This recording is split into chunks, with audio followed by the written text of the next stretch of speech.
গ্রামে গ্রামে সেই বার্তা রটি গেল ক্রমে। মৈত্র মহাশয়ে যাবেন সাগর সঙ্গমে তীর্থ স্নান লাগি। সঙ্গী দল গেল জুটি, কত বাল বৃদ্ধ নরনারী। নৌকা দুটি প্রস্তুত হইল ঘাটে। পূর্ণ লোভাতুর মুখ্যদা আসি কহিল, হে দাদা ঠাকুর, আমি তব হব সাথী। বিধবা যুবতী দুখানি করুণ আঁখি মানে না যুবতী, কেবল মিনতি করে। অনুরোধ তার এড়ানো কঠিন বড়। স্থান কোথা আর? মৈত্র কহিলেন তারে, পায়ে ধরি তব, স্নান করি লব কোনো মতে এক ধারে। ভিজে গেল মন তবু দ্বিধা ভরে তারে শুধালো ব্রাহ্মণ। নাবালক ছেলেটির কি করিবে তবে? উত্তর করিল নারী, রাখাল সে রবে আপন মাসির কাছে। তার জন্ম পরে বহুদিন ভুগেছিল সুতিকার জ্বরে। বাঁচিব ছিল না আশা, অন্নদা তখন আপন শিশুর সাথে দিয়ে তার স্তন মানুষ করেছে যত্নে। সেই হতে ছেলে মাসির আদরে আছে মার কোল পেলে। দুরন্ত মানে না কারে, করিলে শাসন মাসি আসি অশ্রুর জলে ভরিয়া নয়ন। কোলে তারে টেনে লয়, সে থাকিবে সুখে মারছে আপনার মাসির বুকে। সম্মত হইল বিপ্র।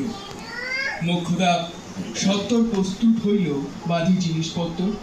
প্রণামিয়া গুরুজনে সুখী দল বলে ভাসাইয়া বিদায়ের শোক অশ্রুজনে। ঘাটে আসি দেখে সে তা আগে ভাগে ছুটি রাখাল বসিয়াছে। তরি পরে উঠি নিশ্চিন্ত নীরবে। তুই হেতা কেন ওরে? মা শুধালো। সে কহিল, যাইব সাগরে। যাইবি সাগরে? আরে ওরে দস্যু ছেলে নেমে আয়। পুনরায় দৃঢ় চক্ষু মেলে সে কহিল দুটি কথা। যাইব সাগরে। যত তার বাহু ধরি টানাটানি করে রহিল সে তরণী আকরি। অবশেষে ব্রাহ্মণ করুণ শেষ স্নেহে কহিলেন হেসে, থাক থাক, সঙ্গে যাক। মা রাগিয়া বলে, চল তোরে দিয়ে আসি সাগরের জলে। যেমনি সে কথা গেল আপনার কানে, অমনি মায়ের বক্ষ অনুতাপ বানে পিঠিয়া কাঁদিয়া উঠে। মুদিয়া নয়ন নারায়ণ নারায়ণ করিল স্মরণ। পুত্রে নিল কোলে তুলি, তার সর্বদেহে করুণ কল্যাণ হস্ত বুলাইল স্নেহে। মৈত্র তারে ডাকি ধীরে চুপি চুপি কয়, ছি ছি ছি, এমন কথা বলিবার নয়। রাখাল যাইবে স্থির হলো কথা। অন্নদার লোকের মুখে শুনি সে বারতা, ছুটে আসি বলে, বাছা কোথা যাবি ওরে? রাখাল কহিল হাসি, চলিলে সাগরে, আবার ফিরিব মাসি। পাগলের প্রায় অন্নদা কহিল ডাকি, ঠাকুর মশাই, বড় যে দুরন্ত ছেলে রাখাল আমার, কে তাহারে সামালিবে? জন্ম হতে তার মাসি ছেড়ে বেশিক্ষণ থাকেনি কোথাও। কোথায় রে নিয়ে যাবে? ফিরে দিয়ে যাও। রাখাল কহিল, মাসি যাইব সাগরে, আবার ফিরিব আমি। বিপ্র স্নেহ ভরে কহিলেন, যতক্ষণ আমি আছি ভাই, তোমার রাখাল লাগি কোনো ভয় নাই। এখন শীতের দিন, শান্ত নদী নদ, অনেক যাত্রীর মেলা, পথের বিপদ কিছু নাই। যাতায়াত মাস দুই কাল, তোমারে ফিরায় দিব তোমার রাখাল। শুভক্ষণে দুর্গাশ্বরী নৌকা দিল ছাড়ি।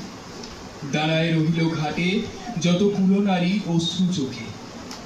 হেমন্তের প্রভাত শিশিরে ছল ছল করে গ্রাম চূর্ণী নদী তীরে। যাত্রীদল ফিরে আসে, সাঙ্গ হলো মেলা। তরণী তীরেতে বাঁধা অপরাহ্ন বেলা, জোয়ারের আসে। কৌতূহল অবসান, কাঁদিতেছে রাখালের গৃহগত প্রাণ, মাসির কোলের লাগি।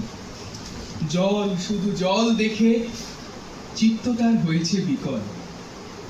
হে মাটি, হে স্নেহময়ী, ওই মৌন মুখ, ওই স্থির, ওই ধ্রুব, ওই পুরাতন, সর্ব উপদ্রব সহা আনন্দ ভবন শ্যামল কোমলা, যেথা যে কেউই থাকে অদৃশ্য, দু বাহু ধরি টানিছে তাহাকে অহরহ। ওই মুগ্ধে কি বিপুল টানে দিক দিগন্ত বিস্তৃত তব শান্ত বক্ষ পানি। চঞ্চল বালক আসি প্রতি ক্ষণে ক্ষণে অধীর উৎসুক কণ্ঠে সুধায় ব্রাহ্মণী। ঠাকুর কখন আজি আসিবে জোয়ার? সহসা স্তিমিত জলে আবেগ সঞ্চার, দুই কুল চেতাইল আশার সংবাদে। ফিরিল তরির মুখ, মৃদু আর্তনাদে কাছিতে পড়িল টান। কল শব্দ গীতে সিন্ধুর বিজয় রথ বসিল নদীতে, আসিল জোয়ার। মাঝি দেবতারে সরি তড়িৎ উত্তর মুখে খুলে দিল তরি। রাখাল সুধায় আসি ব্রাহ্মণের কাছে, দেশে পৌঁছতে আর কতদিন আছে? সূর্য অস্ত না যাইতে ক্রোশ দুই ছেড়ে উত্তর বায়ুর বেগ ক্রমে বেড়ে ওঠে। রূপনারায়ণের মুখে পড়ি বালুচর সংকীর্ণ নদীর পথে বাঁধিল সমর। জোয়ারের স্রোতে আর উত্তর মিরে উত্তাল উদ্দাম।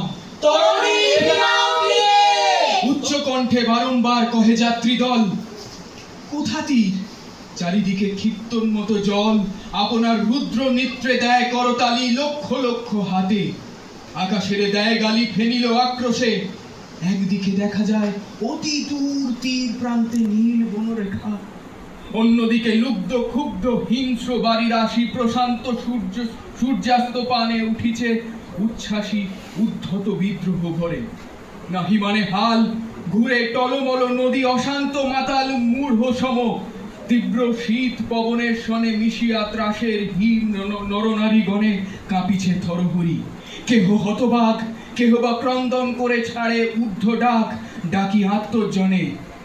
মৈত্র শুষ্ক পাংশু মুখে চক্ষু মুদি করে জপ। জননীর বুকে রাখাল লুকায় মুখ, কাঁপিছে নীরবে। তখন বিপন্ন মাঝি ডাকি কহে সবে, বাবারে দিয়েছে ফাঁকি তোমাদের কেউ, যা মেনেছে দেয় নাই তাই এত ঢেউ।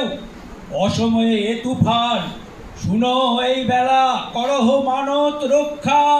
করিও না খেলা ক্রুদ্ধ দেবতার সনে। যার যত ছিল অর্থ বস্ত্র যাহা কিছু জলে ফেলি দিল না করি বিচার। তবু তখনই পলকে তরিতে উঠিল জল দারুণ ঝলকে। মাঝি কহে পুনর্বার, দেবতার ধন কে যায় ফিরায় লয়ে এই বেলা শোন।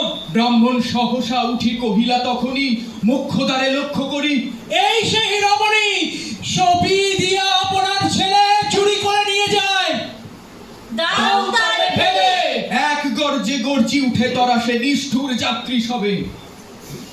কহে নারী, হে দাদা ঠাকুর, রক্ষা করো, রক্ষা করো। তুই দৃঢ় করে রাখালের প্রাণপণে বক্ষে চাপি ধরে।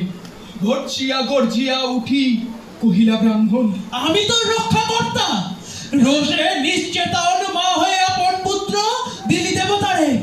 শেষকালে আমি রক্ষা করিব তাহারে। শোধ দেবতার ঋণ, সত্য ভঙ্গ করে এতগুলি প্রাণী তুই ডুবাবি সাগরে। বলিতে বলিতে যত মিলি মোক্ষদা কহিল, অতি মূর্খ নারী আমি, কি বলেছি রোষবাসে। ওগো অন্তর্যামী, সেই সত্য হলো, সে যে মিথ্যা কত দূর। তখনই শুনে কি তুমি বোঝনি ঠাকুর? শুধু কি মুখের বাক্য শুনেছ দেবতা? শোনোনি কি জননীর অন্তরের কথা? বলিতে বলিতে যত মিলি মাঝি দাড়ি বল করি রাখালের নীল ছিড়ি কারি মার বক্ষ হতে। মৈত্র মুদি দুই আখি ফিরায় রহিল মুখ, কানে হাত ঢাকি দন্তে দন্তে চাপি বলে, কে তারে সহসা মর্মে মর্মে আঘাতিল বিদ্যুতের কষা, দংশিল বৃশ্চিক দংশ। মাসি, মাসি, মাসি। বিন্ধিল বর্ণির শলা, রুদ্র কর্ণে আসি নিরুপায় অনাথারে অন্তিম ডাক। চিৎকারি উঠিল বিপ্র, রাখ রাখ রাখ। চকিতে হেরিল চাহি, মূর্ছি আছে পড়ে মোক্ষদার চরণে তাঁর। মুহূর্তের তরে ফুটন্ত রঙ্গ মাঝে মেলি আত্মচোখ, মাসি বলি ফুকারিয়া মিলালো বালক অন্তর্দিমিত জলে। শুধু ক্ষীণ মুঠি বারেক ব্যাকুল বলে ঊর্ধ্ব পানে উঠি আকাশে, আশ্রয় খুঁজি ডুবিল হতাশে। ফিরায় আনিব তোরে। কবি ঊর্ধ্বশ্বাসে ব্রাহ্মণ মুহূর্ত মাঝে ঝাঁপ দিল জলে, আর উঠিল না। সূর্য গেল অস্তাচলে। ধন্যবাদ।